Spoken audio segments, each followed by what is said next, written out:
బీసీసీఐకి బీసీసీఐని ఆడిస్తున్న వాళ్ళకి క్రికెట్ మీద ఏ మాత్రం అభిమానం మక్కువ అన్నిటికీ మించి కామన్ సెన్స్ ఉన్నా గానీ గౌతమ్ గంభీర్ వికెట్ ఖచ్చితంగా పడిపోవాల్సింది. ఎందుకో తెలుసా ఈ మాట అంటున్నది? సౌత్ ఆఫ్రికా చేతిలో వైట్ వాష్ తర్వాత Gautam Gambhir test cricket format గురించి చేసిన కామెంట్ చూస్తే ఇతనా మన కోచ్, ఈ మాత్రం ఇంకితం లేనుడా అని సగటు క్రికెట్ ఫ్యాన్ కి ఖచ్చితంగా అనిపించి తీరుతుంది. ఎందుకంటే టెస్ట్ క్రికెట్ ఆడడానికి మినిమం స్కిల్ ఉంటే సరిపోతుందట, flamboyant కానక్కర్లేదట. You don't need the most skillful and the most flamboyant players to succeed in test cricket. ఇలాంటి ఇంప్రెషన్ పెట్టుకున్నోడు టెస్ట్ క్రికెట్ జట్టుని పాతాళానికి తొక్కక పైకి లేపుతాడని ఆశించగలమా? పైపెచ్చు రిజల్ట్ చూడండి, ఏషియా కప్ గెలిచాము, ఛాంపియన్స్ ట్రోఫీ గెలిచాము అని వైట్ బాల్ క్రెడెన్షియల్స్ కొట్టేయడానికి ట్రై చేస్తున్నాడు గంభీర్. గెలిపించింది ఎవరప్పుడు ఆ టోర్నమెంట్స్? పైగా ఇదే గంభీర్ ఎవరైనా టోర్నమెంట్ గెలిస్తే గనుక ఆ క్రెడిట్ తీసుకోకూడదు అని 2020లో ధోని మీద పెట్టిన కామెంట్లు రీసర్ఫేస్ కావడం చూస్తూ ఉంటే గంభీర్ పూర్తిగా లాజిక్ మిస్ అయిపోయాడని జనం వైపు నుంచి, క్రికెట్ ఫ్యాన్స్ వైపు నుంచి కనీసం నాట్ ఈవెన్ 1% కూడా ఎడ్జ్ లేకుండా చేసుకున్నాడు అనే విషయం మనకు అర్థమవుతుంది. బీసీసీఐకి ఏ మాత్రం కమిట్మెంట్ ఉన్నా కానీ ఇప్పుడు గంభీర్ మీద యాక్షన్ తీసుకుని తీరాలి. ఎందుకంటే గంభీరే ఓపెన్ గా చెప్పాడు బీసీసీఐ పంపించేస్తే వెళ్ళిపోతానని. అంటే బాల్ బీసీసీఐ కోర్టులో ఉంది, కమిట్మెంట్ ఉంటే they should take decision now. అవునంటారా కాదా? ఇంతకీ గంభీర్ ఎంత దెబ్బ కొట్టాడు టీమిండియాని, టెస్ట్ క్రికెట్ ప్రాస్పెక్ట్స్ ని అనేది 1 by 1 పాయింట్ టు పాయింట్ చూద్దాం.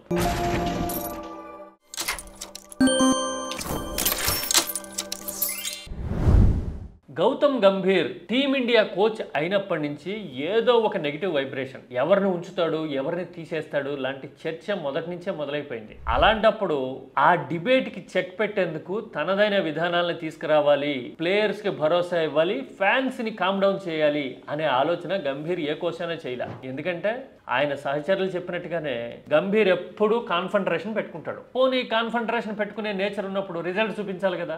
ఎందుకు ఇలా ప్రతి టీము వచ్చి ఇండియాకి వైట్ సున్నం కొట్టి వైట్ వాష్ చేసిపోతుంది అని అడిగితే ఇంగ్లాండ్ లో బెటర్ గా పర్ఫామ్ చేసామంటాడు, ఛాంపియన్స్ ట్రోఫీ గెలిచామంటాడు, ఏషియా కప్ గెలిచామంటాడు. ఛాంపియన్స్ ట్రోఫీ, ఏషియా కప్ రెండు వైట్ బాల్ కదా, here the debate is red ball కదా. అంటే టాక్టికల్ గా ఇష్యూని సైడ్ చేయడానికి ట్రై చేశాడు. తర్వాత బీసీసీఐ చర్య తీసుకోవాలంటే తీసుకోవచ్చు నా మీద అని ఓపెన్ ఆఫర్ ఇస్తున్నాడు. Up to BCCI to decide. Indian cricket is important, I'm not important. అంటే ఇప్పుడు గంభీర్ మీద యాక్షన్ తీసుకోకపోతే తప్పంతా 100% బీసీసీఐదే. దొంగ నాటకాలు ఆడి క్రికెట్ నాశనం చేస్తున్నది బీసీసీఐ. ఆ తర్వాత టెస్ట్ క్రికెట్ ఆడడానికి మినిమం స్కిల్ ఉంటే సరిపోతుంది అని గంభీర్ అనడం మాత్రం నిజంగా రెడ్ బాల్ క్రికెట్ కి, టెస్ట్ ఫార్మాట్ కి తలవంపులు తెచ్చినంత పని చేశాడు. ఇండియాకి ఓపెనర్గా ఉండి దాదాపు 5000 రన్స్ చేసి వరుసగా సెంచరీలు చేసిన టెస్ట్ రికార్డు ఉన్న గంభీర్ ఇలా మాట్లాడతాడు అని సగటు క్రికెట్ అభిమానిగా నేనైతే ఎక్స్పెక్ట్ చేయలే. కామన్ సెన్స్ ఉన్న ఎవరికైనా తెలుసు కదా, స్కిల్ సెట్ రిక్వైర్మెంట్ ఎక్కడుంటుందో, యాటిట్యూడ్ ఎందుకు కావాలో, నీకు లోతైన అవగాహన 100% ఉంటేనే టెస్ట్ క్రికెటర్ గా నువ్వు సక్సెస్ అవుతావు అని కదా చెప్తారు. Test cricket is the culmination for any format అని కదా అంటారు. అలాంటప్పుడు మినిమం స్కిల్ సెట్ ఉంటే సరిపోతుందని ఎందుకంటావు? ఈ మాటను పట్టుకుని ఇంత గ్రిల్ ఎందుకు చేస్తున్నారంటారా? అతను మినిమం స్కిల్ సెట్ ఉంటే సరిపోతుంది అనుకుంటున్నాడు కాబట్టి మినిమం స్కిల్ సెట్ ఉన్న ప్లేయర్స్ తో పట్టుకుని వెళ్లాడుతున్నాడు, టీంని ధ్వంసం చేశాడు. ఒక్క ఐపీఎల్ సీజన్ లో పర్ఫామ్ చేశాడని 1 డౌన్ పొజిషన్ కి సాయి సుదర్శన్ పట్టుకొచ్చాడు. ఒక్క సిరీస్ తో కరణ్ నాయర్లాండ్ పక్కన పెట్టాడు. దేశవాళీలో 60 యావరేజ్ ఉన్న సర్ఫరాజ్ ఎక్కడున్నాడో కనపడ్డు. హనుమ విహారీ అడ్రస్ లేకుండా పోయాడు. దేశవాళీ క్రికెట్ లో కేవలం 14 ఓవర్లు మాత్రమే బౌల్ చేసిన నితీష్ రెడ్డి ఆల్రౌండర్ కోటాలో జట్లో ఉన్నాడు. ఆ ఎంసీజీలో సెంచరీ చేయలేదా నితీష్ అంటే? ఆ తర్వాత నితీష్ యావరేజ్ 10 ఇన్నింగ్స్ లో కలిపి కేవలం 10. పైగా ఇలాంటివి నిర్ణయాలు తీసుకుంటున్నాడంటే మినిమం స్కిల్ సెట్ ఉంటే సరిపోతుంది అనుకుంటున్నాడేమో, అందుకని ఇట్లాంటి డెసిషన్స్ చేస్తున్నాడేమో. పైగా ట్రాన్సిషన్ పీరియడ్ అని చెప్తాడు. బ్యాటింగ్ లో అంటే ఇద్దరిని రోహిత్ కోహ్లీని కాటేశాడు కాబట్టి గంభీర్ ట్రాన్సిషన్ అని కొంతసేపు అనుకుందాం, కాసేపు. అక్కడ కూడా బ్యూటిఫుల్ ఆప్షన్స్ ఉన్నాయి కానీ వాటిని పిక్ చేయట్లా. పిచ్చి ప్రయోగాలన్నీ చేస్తున్నాడు. ధ్రువ జూరెల్ లాంటి ప్రూవెన్ ట్రాక్ రికార్డ్ లేని వాళ్ళని తీసుకొచ్చి కంగాళి చేసి గందరగోళం చేసి బ్యాటింగ్ ఆర్డర్ను మొత్తం చిందరవందర గందరగోళం చేశాడు. ఇదే ట్రాన్సిషన్ బౌలింగ్ డిపార్ట్మెంట్లో ఎక్కడుంది boss? Only Gautam Gambhir retire చేసింది అశ్విన్ ఒక్కడనే కదా. మరి 4 స్పిన్నర్స్తో ఎందుకు ఆడుతుంది team India? Proper fast bowling reserve ఎందుకు లేదు? హర్షిత్ రాణా లాంటోడు టెస్ట్ జట్లోకి ఎందుకు వస్తాడు? అంశుల్ కాంబోజ్ లాంటోళ్ళు ఎందుకు ట్రై చేసింది టీమిండియా? మహమ్మద్ షమీ లాంటోడు టీంలోకి ఎందుకు రాడు? హీ స్టిల్ 33 ఇలాంటివి చూస్తే it's not about transition, it's about our mind set, minimum skill set ఉన్న కోచింగ్ ఎబిలిటీ అని అర్థమైపోతుంది కదా. కోల్కతా నైట్ రైడర్స్ కి ట్రోఫీ గెలిపించేశాడు అనే మేనియాలో పడి బీసీసీఐ తీసుకున్న డెసిషనో, లేదంటే కనుక ఢిల్లీ ఎంపీ సీట్ వదులుకుని క్విడ్ ప్రోకోగా ఈ పదవి వచ్చింది అని అనుకునే ప్రచారంలో వాస్తవమో కారణం ఏదైనా గౌతమ్ గంభీర్ ఇండియన్ క్రికెట్ ఇమేజ్ని, ఇండియన్ క్రికెట్ ఫ్యాబ్రిక్ని దెబ్బతీసినట్టుగా ఇంకెవ్వరూ కొట్టలేదేమో దెబ్బ మన మీద.